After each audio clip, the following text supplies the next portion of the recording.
Hello, I'm Chef Jason, and welcome to the Great Australian Bite, where we share all things culinary, including history, stories, and recipes. So please don't forget to subscribe and join in on the adventure. G'day, all. Today we are going to be making some orange infused creme brulees.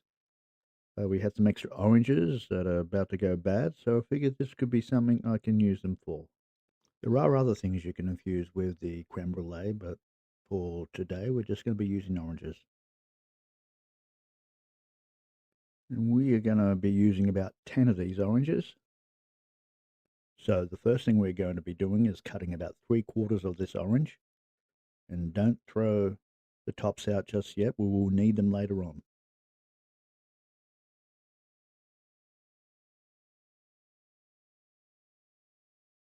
So there are two ways we can get the pulp out. We can use a little paring knife, but we need to be very careful that we don't cut through the orange itself. I prefer to actually use a teaspoon. Once you start scraping the teaspoon along the sides of the orange, it will start pulling all that pulp out without actually tearing the orange up too bad.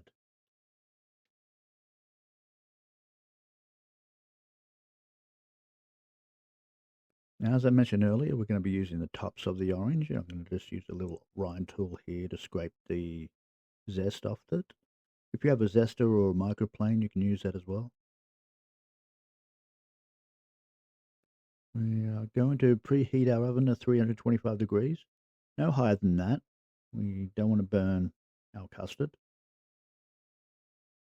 I'll put the quantities of our ingredients below in the description, but we'll be needing 1.5 cups of sugar, 1 teaspoon of orange zest, 10 egg yolks, 1 tablespoon of vanilla extract, 1 teaspoon of salt, and 6 cups of whipping cream. And if you prefer using vanilla beans rather than the vanilla extract, that's fine as well. So get yourself a large bowl and a whisk. We're going to get to work right now.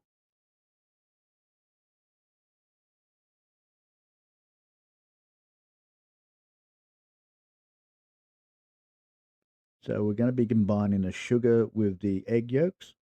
Make sure we give it a really good whisk too. Fully incorporate the sugar with the eggs so it's fully mixed in together.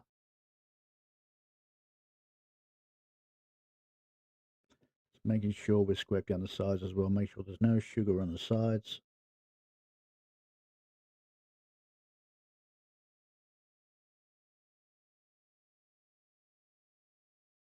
So once it's all fully incorporated, it should be quite smooth. It should be a thick sort of paste, which is going to make it a lot easier when we start whisking our cream into it. We're going to set this aside for now, and we're going to get ready for the next step. Okay, now we're going to be combining our cream, our vanilla, salt, and zest. So we're going to make sure we do not boil this cream. So we're looking at the size of the pan. As soon as we start seeing some boil bubbles on the side of the pan, that's when we need to get it off the heat. So a good way to gauge it, you're looking at around about 180 degrees Fahrenheit. Once warm, get it off the heat straight away. If you did use a vanilla bean as well, now will be the time to pass it through a colander to get those pods out. It's time to incorporate our cream into our eggs. So we're going to be whisking our eggs and pouring little bits of cream in at a time. We don't want to start scrambling our eggs. So just a little bit at a time till it starts smoothing out. Then you can start increasing the quantity that you're pouring in, continually whisking as well.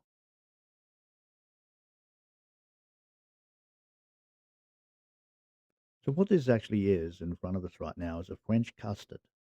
When we start doing the cooking bath in a few minutes, that's when it starts becoming the brulee. But right now, what we have here is a French custard.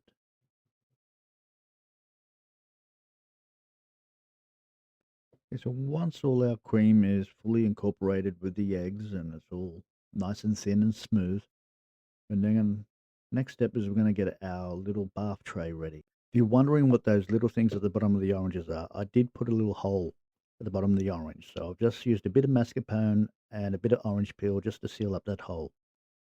Now pouring the custard into the oranges. You might want to leave a little gap compared to where I'm doing. I think I've overfilled them, but that's okay. So now we're going to create the bath. And don't feel you have to use oranges too. If you want to use ramekins, that's perfectly fine as well. A fun fact for you, the word brulee actually means burnt in French.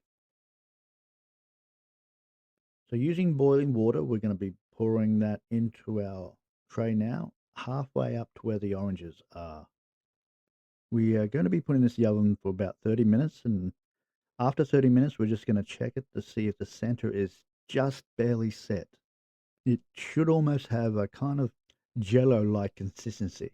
If not, you can put it in for another 10 minutes and check then. Just out of the oven, they look pretty good. Water's a little messy because I did overfill the oranges, so that's to be expected. No harm done though. It should be okay. I'm just going to let these lie on the cooling rack for about 30 to 40 minutes, just till they cool down. We're now going to put these in the refrigerator. We're going to leave them in there for about 2 to 3 hours till it's fully set.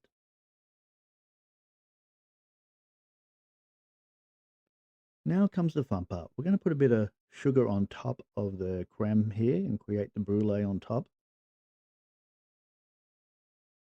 You don't feel you have to use white sugar too. You can use either raw or brown sugar. That works just as well. Please be careful. We are dealing with a naked flame, so please take care. Hold it at a little angle, turn as you burn, and it'll start spreading all over.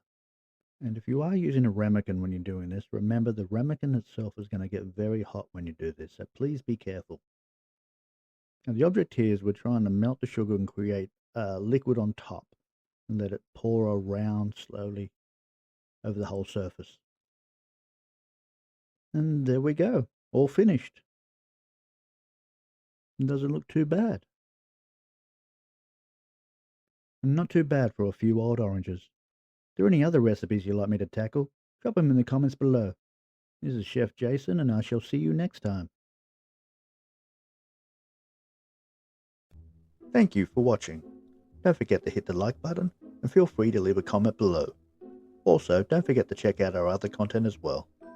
This is Chef Jason, and don't forget, love is the secret ingredient.